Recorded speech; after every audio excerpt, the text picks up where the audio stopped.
tarde a todos. Muito feliz de estar aqui de volta às minhas atividades, depois de um tempinho, que o Luiz até comentou que eu estava me curando das minhas dores físicas, porque eu caí e quebrei o ombro. Depois recaí, 3 semanas depois, machuquei o pé, torci o tornozelo. Então agora, graças a Deus, já estou melhor e estou voltando. Mas eu só estou comentando isso, gente, da minha situação, que foi uma coisa até, né, um acontecimento desagradável, mas a gente passa coisas muito mais graves, eu já passei, todo mundo passa, só para a gente lembrar o seguinte, porque com essa experiência, uma hora eu comentei com a minha filha assim, Lívia, eu estou precisando lembrar tudo que eu falo lá para o pessoal na fluidoterapia, que tudo passa, que as dores são para a gente aprender, para a gente lembrar da dor do próximo, né? Que em tudo dai graças, como recomendou o apóstolo Paulo, porque sempre podia ter sido muito pior, e a gente sabe que às vezes as coisas são atenuadas. Então, foi uma experiência assim que eu pude lembrar o quanto é importante o nosso estudo, né? Porque na hora que vem as situações, e vem de repente, porque a gente caía num segundo, e já faz 1 mês e meio que estou, né, tratando daquele segundo, daqueles acontecimentos. Então aí a gente precisa pelo menos saber qual que deve ser o nosso esforço. Então, se a gente tem o estudo, a teoria, a gente fala, não, vou parar de reclamar, né? Vou agradecer o carinho dos amigos, agradecer minha filha que estava me ajudando, porque isso pelo menos auxilia a gente, né, gente? É um recurso. E foi por isso que Jesus veio, nesse esforço de, embora a experiência evolutiva seja individual, Jesus não vai poder fazer por nós o nosso trabalho evolutivo de ascensão, mas ele veio nos dar todo o caminho, né? Toda a letra. Fala, vai por aqui, é por aqui o esforço. Como o Luiz acabou de falar, é a caridade que é o mais importante, é o amor, a maior lei. Então, quando a gente, pelo menos, está com aquilo na cabeça, está com o estudo assim bem próximo, na hora que vem as situações, a gente tem mais chance de acertar, né? Dar umas bambeadas só de vez em quando.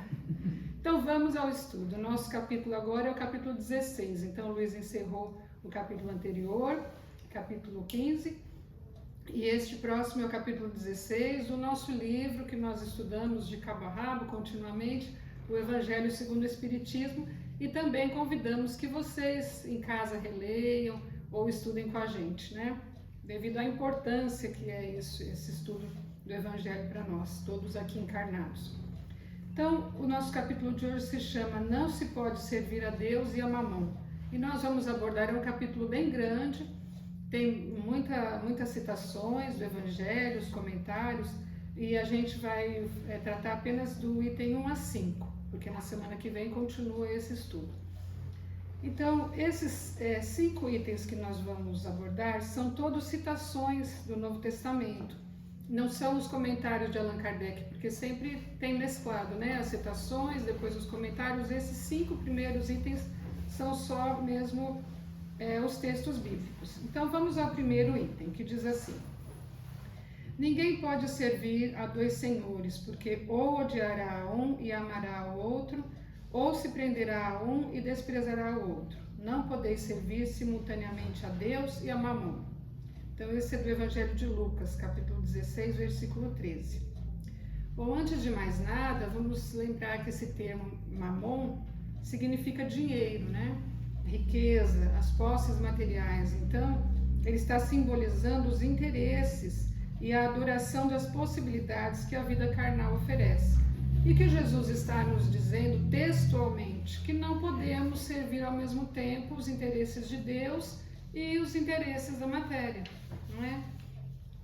Porque ou a gente vai priorizar um e deixar o outro, né? A gente vai priorizar um e deixar o outro sempre. Então, ao mesmo tempo, a gente não consegue fazer isso, porque muitas vezes são antagônicos os interesses, né? O interesse da matéria é um e do mundo espiritual de Deus é outro. Então, a recomendação de Jesus sempre foi que nós priorizemos os interesses do reino de Deus.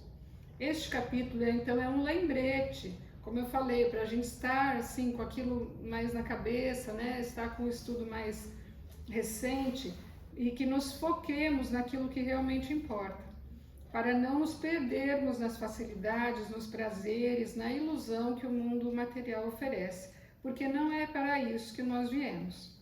A nossa proposta aqui na reencarnação é que nós tratemos a nossa evolução moral. Como o Luiz acabou de comentar, não vai ser perguntado para a gente, olha que posto você conseguiu chegar, você foi chefe de alguma coisa, você foi diretor, você conduziu algum grande evento, algum grande descobrimento, ou quanto que você acumulou de bens, de riqueza. Não pergunta nada disso, que são os interesses da matéria. Ou então, quantas pessoas você dominou, você tinha poder, que é isso que a gente acha bonito aqui na Terra, né? A gente ostentar que nós somos melhores que os outros, conseguimos coisas melhores, ou que a gente manda soltar, tem poder, né? Manda aprender, manda... Então, nada disso vai interessar. A única coisa que interessa é o bem que a gente faça, o amor que a gente tem no coração, o quanto que a gente serviu como instrumento de Deus, né? Junto aos nossos irmãos, junto à nossa sociedade. Então, os interesses de Deus são esses, e da encarnação também. Quando a gente tem um contato com as outras pessoas, quando a gente supera os nossos problemas, quando a gente tem a oportunidade do trabalho no bem para sermos instrumentos de Deus, nós estamos fazendo aquilo que é a proposta da nossa encarnação, tratando da nossa evolução moral, da melhoria do nosso espírito, né?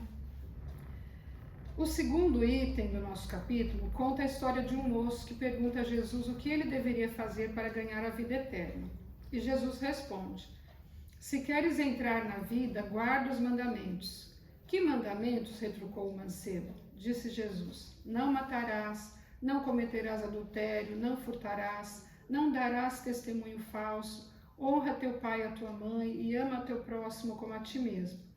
O moço lhe replicou: tenho guardado todos esses mandamentos desde que cheguei à mocidade. Que é o que ainda me falta? Disse Jesus: se queres ser perfeito, vai, vende tudo o que tens, dá-o aos pobres e terás um tesouro no céu. Depois vem e segue-me. Ouvindo essas palavras, continua o texto, o moço se foi todo tristonho, porque possuía grandes haveres. Jesus disse então aos seus discípulos: digo-vos em verdade, que bem difícil é que um rico entre no reino dos céus.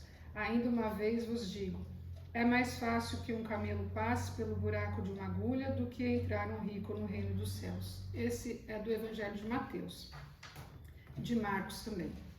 Então, camelo em hebraico significa cabo, né? Segundo a nota de Kardec. O que faz mais sentido do que a gente pensar num camelo animal. Então, um cabo passar por um buraco de uma agulha, né? Seria muito difícil. Foi essa imagem que Jesus colocou. Então, nessa história, a gente percebe assim o quanto as ilusões de matéria são fortes, né? Então, o moço possuía grandes haveres, e para ele deixar tudo aquilo e seguir Jesus, imagina a oportunidade espiritual que ele perdeu, né? De seguir o nosso grande mestre, a pessoa mais importante que reencarnou aqui na Terra, e ele deixou de seguir e de fazer a recomendação de Jesus por apego àqueles bens materiais que ele teve que deixar aqui fatalmente, né? O acúmulo de riquezas não favorece a nossa evolução moral, pelo contrário, exacerba a nossa vaidade, nos confere algum poder e isso pode nos dar a falsa ideia de superioridade e nos traz responsabilidade com o nosso próximo, pois a gente, em posse de uma ferramenta poderosa, é com a gente que Deus conta para socorrer e aliviar, e nem sempre a gente está preparado para isso. Então a gente faz tanto empenho em ter essa posse, às vezes até do supérfluo, do que já não é necessário para a gente, e aquilo pode ser até uma coisa que nos cause problema, né? Então o terceiro item é intitulado Preservai-vos da avareza, e diz assim: tende o cuidado de preservar-vos de toda avareza, porquanto seja qual for a abundância em que o homem se encontre, sua vida não depende de bens que ele possua. Então Jesus, como sempre fazia, além de falar textualmente, também contou uma parábola para que ficasse mais marcado o ensinamento. Havia um rico homem cujas terras tinham produzido extraordinariamente e que se entretinha a pensar consigo mesmo: que hei de fazer, pois já não tenho lugar onde possa encerrar tudo o que vou colher? Aqui está, disse, o que farei. Demolirei os meus celeiros e construirei outros maiores, onde porei toda a minha colheita e todos os meus bens, e direi à minha alma: minha alma, tens de reserva muitos bens para longos anos. Repousa, come, bebe, goza. Mas Deus, ao mesmo tempo, disse ao homem: que insensato és, esta noite mesmo tomar-te-ão a alma. Para que servirá o que acumulaste? É o que acontece àquele que acumula tesouros para si próprio e não é rico diante de Deus. Então isso também nos faz pensar, né? Ele achou que ele já estava tranquilo porque ele tinha, né, precisava até de um lugar maior para acumular. Mas o Espiritismo nos traz essa visão de que o dinheiro é uma ferramenta, não é, gente? Então a gente precisa saber, se a gente está com aquela ferramenta poderosa, o que a gente pode fazer.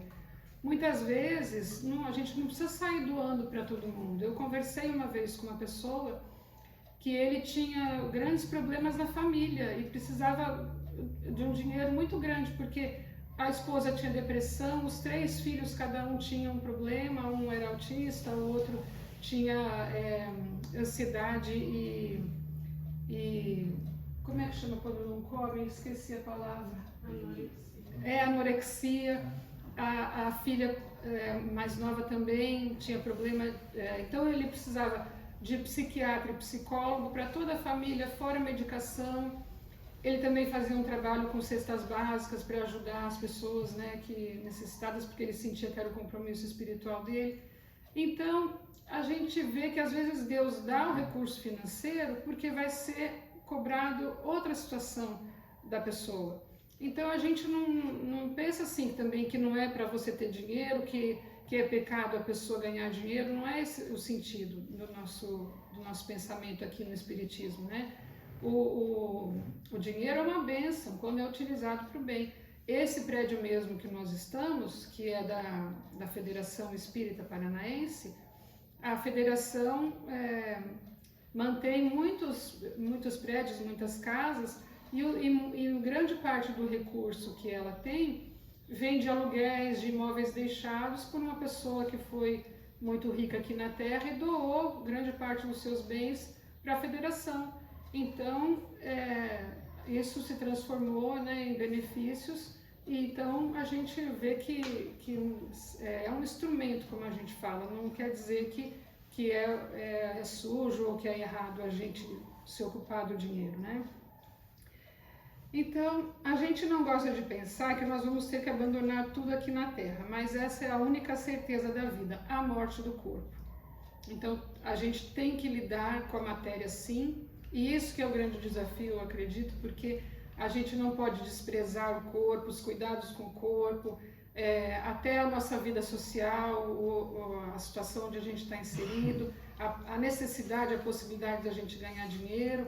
A gente não pode negar tudo isso e falar, isso aí não é coisa do reino espiritual, não vou cuidar disso. Não, nós estamos encarnados para termos essa vivência. Mas é necessário a gente saber dosar, não é? Muita gente perde a saúde, preocupado em trabalhar mais, em pegar mais um emprego, mais uma situação que possa ter uma remuneração, ou deixa de conviver com os filhos, ou de assistir a família, para ter um pouco mais, sendo que às vezes aquilo já não era assim tão necessário e se corrompe. Quando não se corrompe ainda moralmente, não é? Com desvios de dinheiro, com essas situações todas de corrupção que infelizmente a gente presencia. Então, o alerta aqui de Jesus é para a gente tomar cuidado, né? Porque ganhar dinheiro, usar o dinheiro aqui na matéria é necessário, mas a gente precisa saber utilizar, passar por essa situação sempre em vistas do plano espiritual, do reino de Deus, os interesses de Deus e não de Mamon. Bom, vamos correndo aqui com o nosso quarto item, é a história de Zaqueu, que era o cobrador de impostos. Jesus, tendo entrado em Jericó, passava pela cidade de Zaqueu.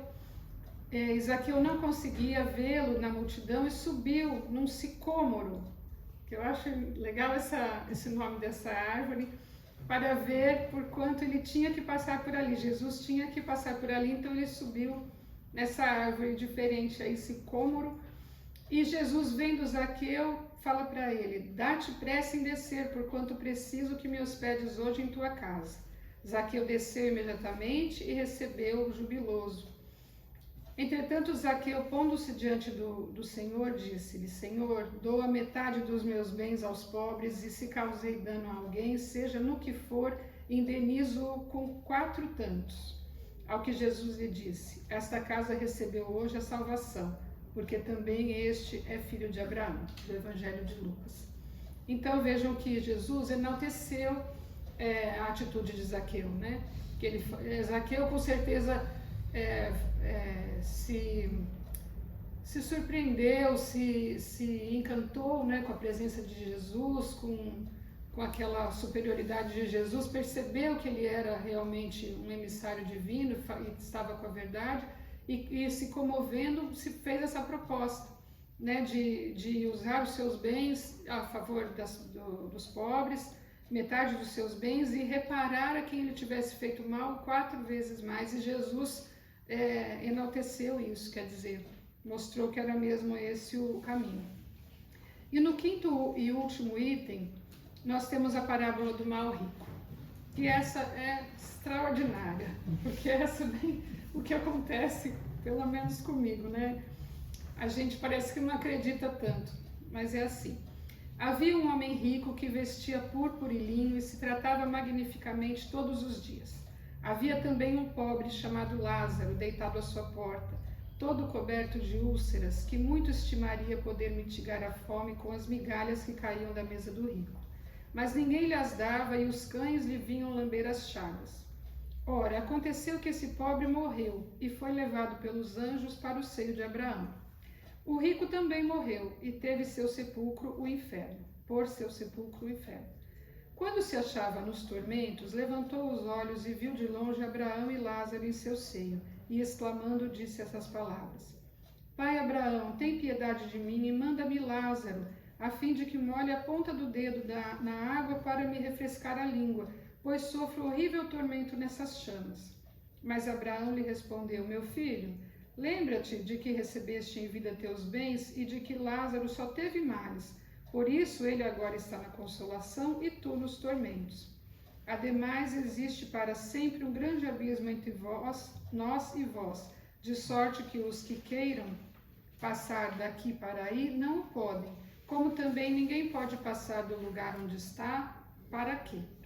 Disse o rico, Eu então te suplico, pai Abraão, que mandes à casa de meu pai, onde tenho 5 irmãos, a dar-lhes testemunho dessas coisas, a fim de que não venham também eles para este lugar de tormento. Abraão lhe retrucou: Eles têm Moisés e os profetas, que os escutem.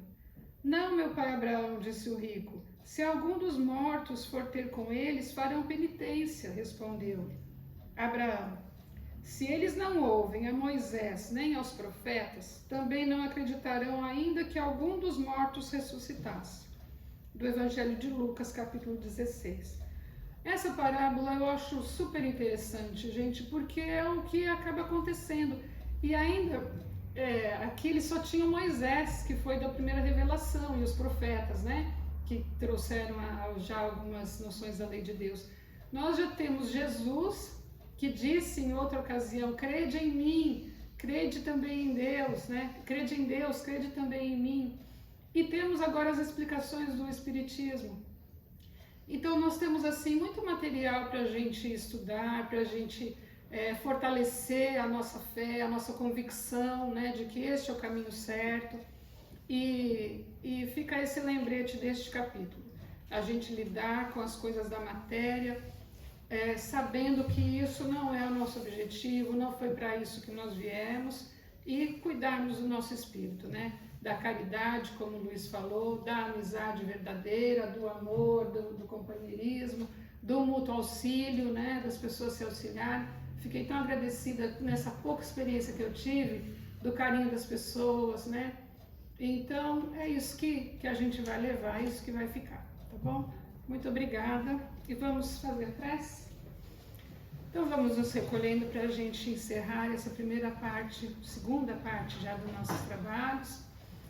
E pensando em Deus, nosso Pai, Criador, nosso Pai, provedor, amoroso e bom, e a sua providência junto de nós. E vamos agradecer muito, muito obrigado, meu Deus. Em tudo damos graças, como nos orientou Paulo. Damos graças por aqui estarmos, damos graças pelas experiências que nos modificam para melhor e também pelo auxílio que nós temos aqui do estudo, o auxílio dos bons espíritos, dos nossos benfeitores individuais. Muito obrigada por tudo, por estarmos aqui reunidos em nome de Deus, em nome de Jesus. Pedimos a proteção para o nosso tratamento, que cada um na Câmara de Paz possa receber o necessário para se sentir melhor, para se sentir encorajado nas suas lutas, para ter o tratamento efetivo dos seus males. Pedimos a proteção, a bênção, o auxílio de Jesus para todos nós. Muito obrigada, que assim seja.